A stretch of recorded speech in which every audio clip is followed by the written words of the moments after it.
안녕하세요. 반갑습니다. 자, 여러분하고 재경관리사에 대해서 공부를 좀 해볼 텐데요. 자, 우리는 자격증을 취득하려고 하더라. 그런다라고 한다면 재경관리사가 시험이 언제 있고 범위가 어떻게 됐는지 공부는 어떻게 할 건지 이런 걸 조금 알아야 되지 않겠어요? 자, 그러면 재경관리사 시험 1년에 몇 번 있어요? 6번씩이나 있죠? 자, 여러분 교재 이쪽에 보시면 재경관리사 자격시험 안 냅니다 라고 되어져 있는데 1년에 몇 번씩이나 시험 보냐면 6번 시험 본대더라. 그러면 1년에 6번이니까 2달만 충분히 공부하신다고 한다면 취득할 수 있는 자격증이라고 할 거니까 우리가 1년간 공부해야 되는 건 아니더라. 단 하려고 했을 때 천천히 해야 돼요.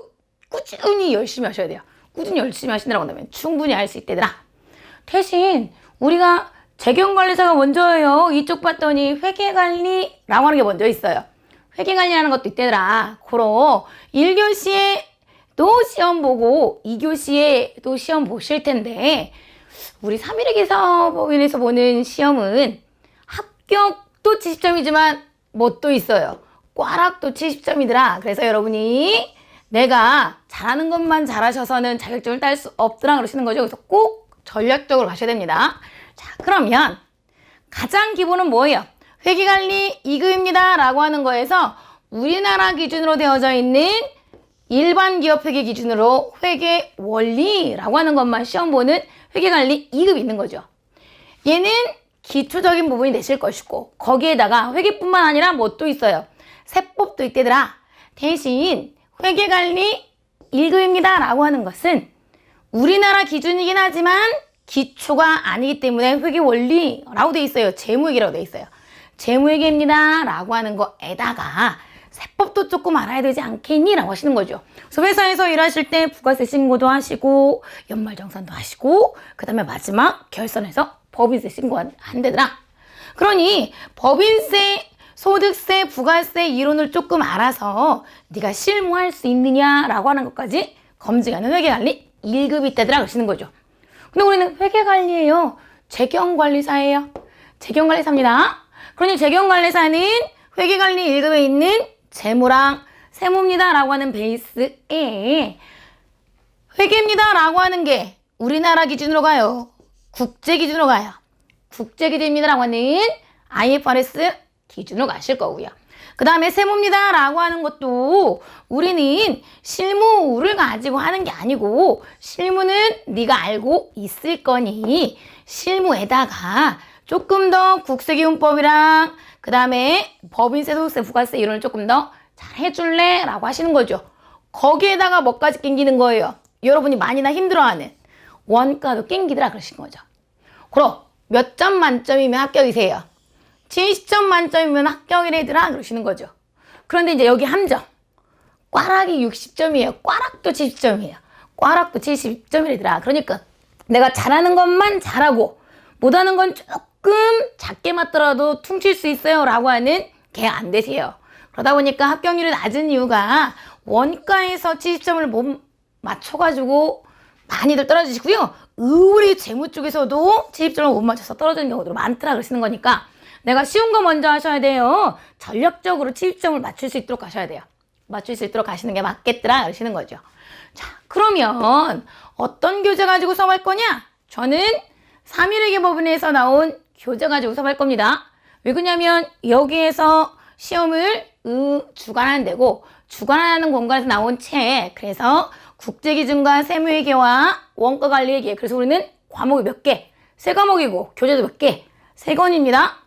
3권이 다들 표지가 막 굵지요. 그래서 페이지가 500페이지인데요. 이렇게 굵은 페이지 있을 텐데 다 공부 좀 하셔야 되겠더라 그러시는 거고 그러면 어떻게 공부할까요? 여러분이 가장 핵심 되시겠죠. 자격증을 취득하시려고 한다면 가장 먼저 어떤 패턴의 시험지들이 나오시냐를 아셔야 될 것이고 그리고 두 번째로 어떻게 공부할 거냐가 되셔야 될 텐데 이론 공부가 선행되셔야 되겠죠. 이론 공부는 각 챕터마다 각각 이론 공부하실 거고 그런데 교재를 읽는 게 너무 힘들어요 라고 하신다면 거꾸로 어떻게 하시면 돼요? 연습 문제 풀어가면서 이론으로 가는 방법도 있대더라 그러시는 거죠. 그러니 각 챕터마다 작게는 8문제, 많게는 한 20문제 정도 각각의 연습 문제를 넣어놓으셨습니다. 그렇다고 한다면 앞에 있는 이론 읽다가 너무 졸려요 라고 하신다면 뒤에 있는 연습 문제 풀어가면서 앞에 있는 이론 가시는 방법도 있댄다 그러시는 거고, 그리고 난 다음에 시험 보기 전에 뭐 하셔야 돼요?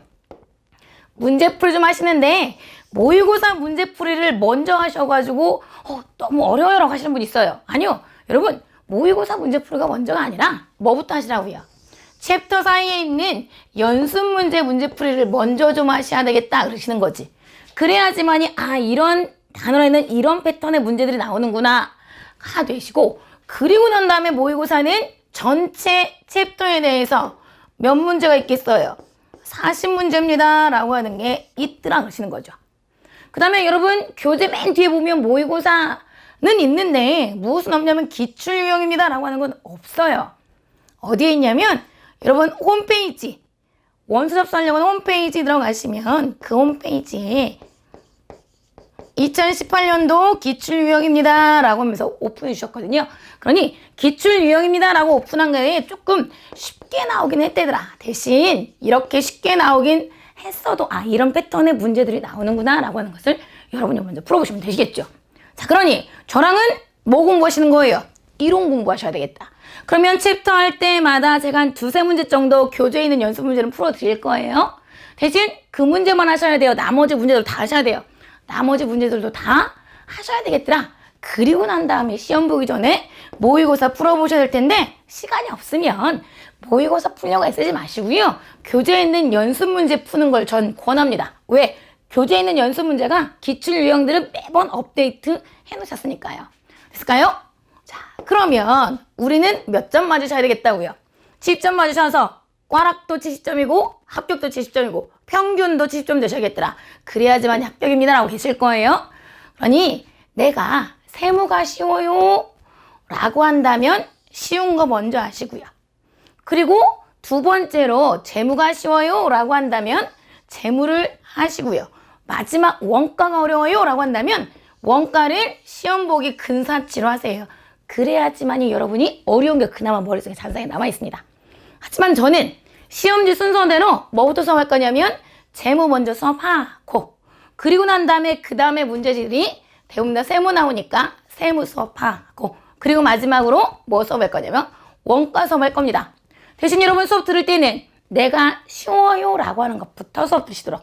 됐을까요? 자, 그렇게 한다고 한다면 충분하게 2달 동안 공부를 해서 자격증은 딸 수 있단다라고 보시는 거죠. 한번 해볼까요? 자, 이번 시간 여기까지입니다. 이상 마칠게요.